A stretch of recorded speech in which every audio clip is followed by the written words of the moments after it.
भारत को ऋषि मुनियों का देश कहा जाता है। ऐसे में हम आपको एक ऐसे दिव्य संत के बारे में बताने जा रहे हैं जिनकी कहानी सुनकर आप भी हैरान हो जाएंगे। इनका नाम देवरहा बाबा है। देवरहा बाबा जाने माने सिद्ध पुरुष और एक कर्मठ योगी थे। देवरहा बाबा की उम्र के बारे में लोगों के बीच ऐसी मान्यता थी कि बाबा करीब 500 सालों तक जिंदा थे।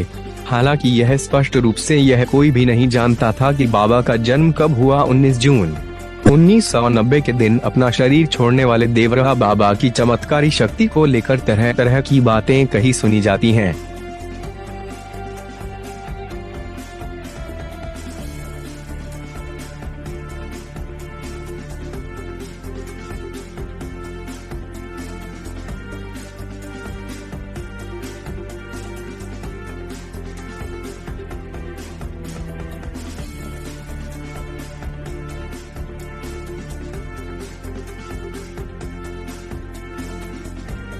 देवरहा बाबा आश्रम गांव मिल, तहसील बरहेज, देवरिया में सरयू नदी के किनारे स्थित है। देवरहा बाबा भारत के इतिहास में सबसे महान योगी संत में से एक है। देवरहा बाबा रामानुज आचार्य के बाद 11वें ऐसे सन्यासी थे जो कई संतों, योगियों, पुजारियों, अमीर और गरीब लोगों को आशीर्वाद और आध्यात्मिक ज्ञान देते थे।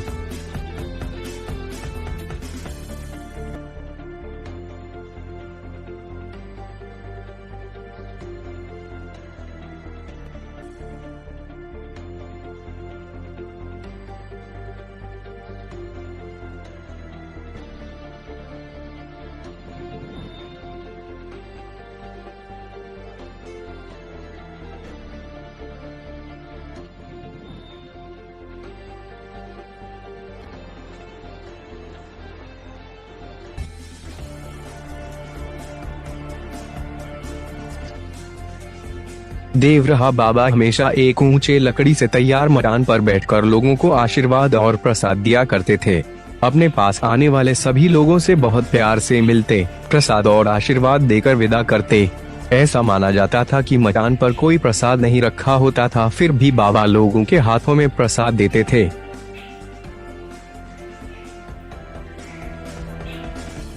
देवरहा बाबा आश्रम कई विश्व विख्यात स्थलों में अपनी एक अलग पहचान रखता है।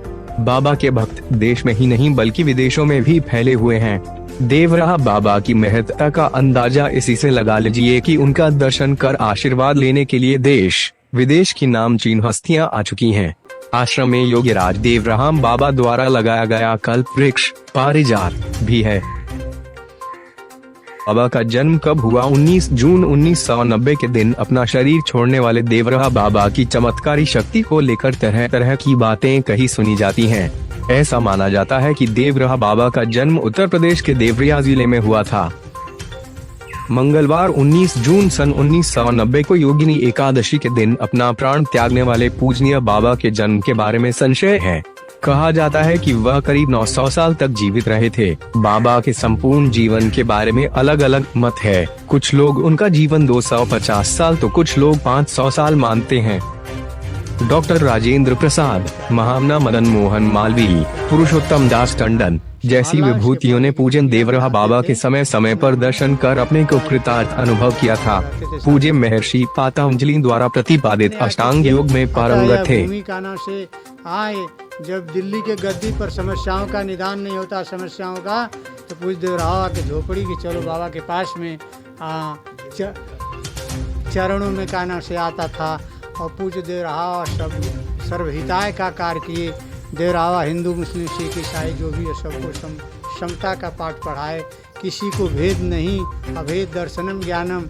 वह किसी भी कास्ट किसी बिरादरी का सबको बाबा सियाराम में सब जग जाने ऐसी भावनाएं थी। पूज्य महाराज जी का कहना से दर्शन करने सभी आता था और बाबा का जो हित समझता था वही सोचता था। देवरहा उसका भी कल्याण ही सोचते थे, ऐसा नहीं करते थे। देवरिया जब संज्ञा इस जनपद का नहीं था तभी से देवरिया देवभूमि देवरहा के नाम से जानी जाती है। देवरहा के नाम पर ही देवभूमि का नाम देवरिया पड़ा और देवार में रहने के चलते देवरहा बाबा को देवरहा बाबा के नाम से जाना जाता है। देवरहा बाबा की सिद्ध भूमि जिसका कहना तो देश विदेश में नाम है। जन जन कोने कोने में नाम है। और ऐसा कौन कहता है कि नहीं देवराहा को कोई नहीं जानता, भूमि को नहीं जानता है। देश विदेश देवराहा को उस समय जॉर्ज पंचम, जब मेरा देश गुलाम था, उस वक्त जॉर्ज पंचम अपने ताम झाम से हाथी घोड़ा के साथ इस मिट्टी पर रज लगाने आए। राष्ट्रपति राजेंद्र बाबू जब बच्चे पर 5-6 में पढ़ते थे, उस समय बाबा के चरणों का रज लगाए। बाबा ने आशीर्वाद दिया, जाओ राजेंद्र, देश का महान बनोगे भविष्य में। भाजपा जब सरकार नहीं रही तो आपके अशोक सिंघल, मुरली मनोहर जोशी और आपके क्या नाम है अटल बिहारी वाजपेयी बाबा के लोग अनन्य सेवक हैं। वो लोग के महाराज जी ने आदेश दिया, बच्चा अटला हल्ला करते रहो, मेरा कृपा है, दया है, एक दिन तुम लहराएगा तुम्हारा झंडा, आशीर्वाद है बच्चा, हताश न थोको, देश का प्रधानमंत्री बने। इसी मिट्टी का रज इंदिरा जी जब पदच्युत थी आई, बाबा की कृपा से इसी बालू की रेता में माई